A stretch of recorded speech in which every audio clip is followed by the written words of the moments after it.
अस्सलाम वालेकुम जी, उम्मीद करता हूँ आप सब खैरियत से होंगे। अच्छा जी, आजकल सोशल मीडिया पर, टिकटॉक पर, यूट्यूब पर और हमारी आम महफिलों में ना ये बात बहुत सुनने को मिलती है कि एक गुनाहगार औरत 4 मर्दों को जहन्नम में लेके जाएगी। अपने बाप को, अपने बेटे को, अपने भाई को और अपने शौहर को।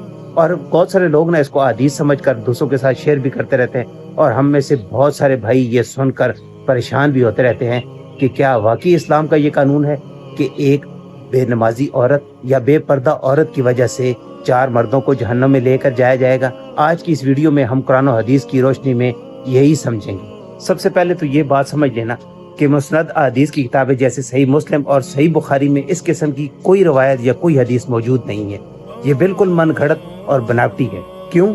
क्योंकि ये कुरान के असूलों के बिल्कुल खिलाफ है। अल्लाह ताला कुरान करीम की सूरह अनाम की आयत नंबर 164 में वाज़ेह तौर पर इरशाद फरमाता है कि कोई भी बोझ उठाने वाला दूसरे का बोझ हरगिज नहीं उठाएगा। क़यामत वाले दिन चाहे वो मर्द हो या औरत हो, अपने अमाल का खुद जवाबदेह है। ऐसा हरगिज नहीं हो सकता कि बेटी या बीवी नमाज न पढ़ती हो और उसके बदले बाप या शौहर को जहन्नम में डाल दिया जाए। अब सवाल ये पैदा होता है कि एक मर्द, चाहे वो शौहर हो या बाप हो, तो उसकी क्या जिम्मेदारी है? क्या उससे कोई सवाल नहीं होगा? बिल्कुल होगा। इस्लाम ने मर्द को सरबराह और निगहबान बनाया है। आपकी जिम्मेदारी ये है कि आप अपने बच्चों को, अपनी बीवी को प्यार से, नरमी से और हिकमत के साथ थोड़ी सख्ती से बार बार नमाज की तलकीन करें और उन्हें नेकी की दावत दें, और उनके लिए रात को रो रो कर उनकी हिदायत की दुआ करें। अगर आपने ये सब कुछ कर लिया, आपने उनको प्यार से, नरमी से, हिकमत से समझाया भी और उनके लिए रो रो कर दुआएं भी की, इसके बावजूद अगर वो राह रास्त पर नहीं आए, नमाज नहीं पढ़ते या बेपर्दगी करते हैं, तो क़यामत वाले दिन आपसे कोई सवाल नहीं किया जाएगा।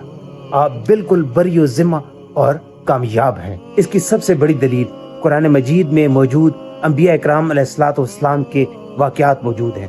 हज़रत नूह अलैहिस्सलाम का बेटा काफिर था। आपने आखिरी वक्त तक उसे पुकारा, लेकिन वो नहीं माना। इसी तरह हज़रत लूत अलैहिस्सलाम की बीवी नाफरमान थी और वो भी ना मानी, लेकिन अल्लाह ताला ने उनके घर वालों के गुनाह का बोझ उन अंबिया इकराम अलैहिस्सलाम पर हरगिज नहीं डाला, क्योंकि उन्होंने अपने समझाने का फर्ज पूरा कर दिया था।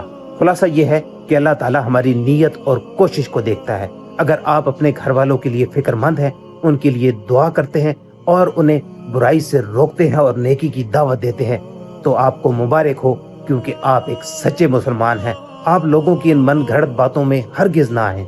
अगर आपको ये वीडियो मालूमाती लगी हो तो इसको अपने दूसरे भाइयों के साथ भी शेयर करें, ताकि उनकी परेशानी भी दूर हो सके। और इस वीडियो को लाइक जरूर कीजिएगा, और ऐसी वीडियोस के लिए हमें फॉलो और सब्सक्राइब करना मत भूलिएगा। दुआ में याद रखिएगा। अल्लाह हाफिज।